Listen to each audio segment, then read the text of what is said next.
So, let's talk about impact. We'll talk about this for 5 minutes, and then we'll kind of build on what we did last week. On everybody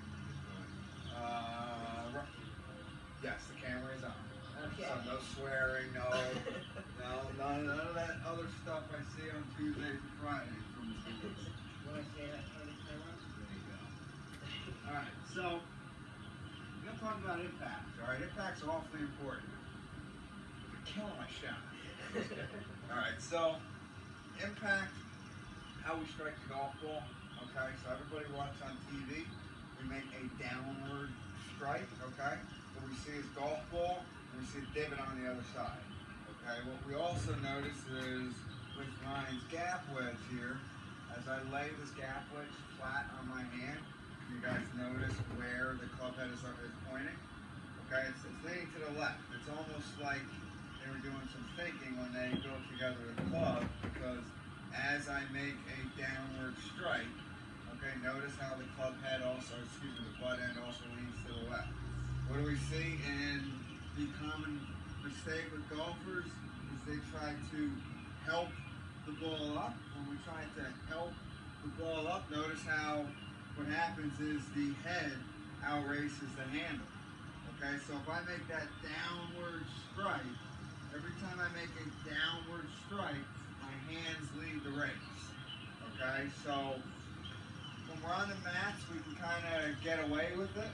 But, when we move it over to the turf, that's when we can't. That's when, if we get this wrong, if we swing up on it, that's when we're going to hit the big ball before we hit the golf ball. We hit the earth first. All right, so I'm going to show you guys a few drills that I like to do to kind of first help us with impact.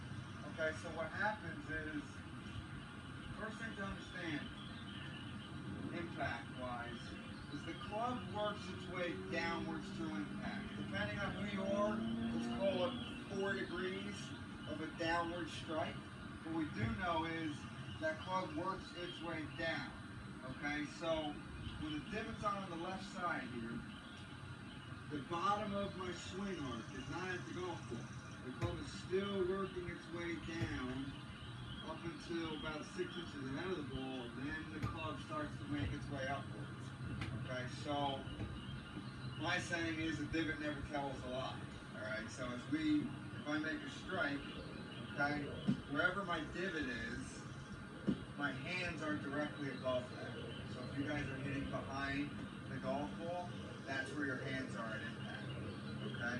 If I make a strike and my divot is more towards my left leg, again, wherever the divot is, my hands are going to be directly above that. Does that kind of make sense? Okay, so if I'm swinging this golf ball, it's in the middle of my stance with a downward strike. Okay? 6 inches after it, then starts to work its way upward. If we're struggling with impact, okay, what I like to do is I set this golf ball way over to my left leg. Okay, I'm still setting up to the center, but what I have to do from here is I really have to exaggerate my hands getting forward. Okay, I'm not going to do the reverse pivot where I fall backwards. Okay, I'm not going to swing and just throw my hands at it. Okay, if we have that fat contact by moving the golf ball forward, I'm going to eliminate that shot. So when I do this drill, I really feel like I got to get onto my left side and I got to lead with my hands. And if I'm practicing, I try to brush the mat as far up as I can. Because again, wherever I brush the mat, my hands are directly above that. So with this golf ball on my left leg, all right, I should be able to hit this golf ball with some sort of success.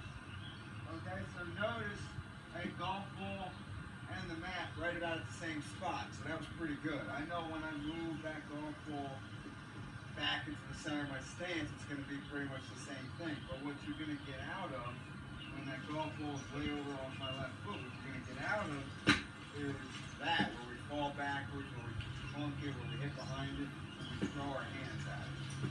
All right, so that's number 1. All right, number 2, the impact bag, which you don't have out here. Anybody ever seen an impact bag up front? You got one up front up there? Okay, if you don't have one, grab yourself a pillow mattress, one that your mother does not care about. Okay, so Impact bag, it's the same thing. We have all the mats up there, okay? So we use a mat the same way. Our mats are placed on those concrete slabs up front over there, okay? Mats on the concrete slab sits up about 2 inches. What I like to do is 1 foot on and 1 foot off.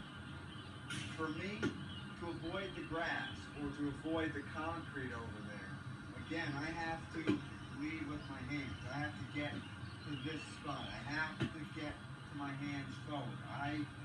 On the concrete, I really don't want to do this, okay? But the way I get out of it is I quit throwing my hands at it, okay? When I throw my hands at it, okay, I hit back here and I hit the concrete. I'm going to hit the grass in this case.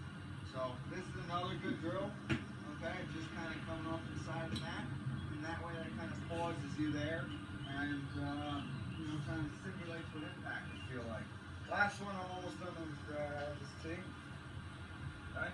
Last idea, again, to get to the same spot. To get to that downward strike, okay, we're simply going to place the tee 6 inches, something like that, behind the golf ball.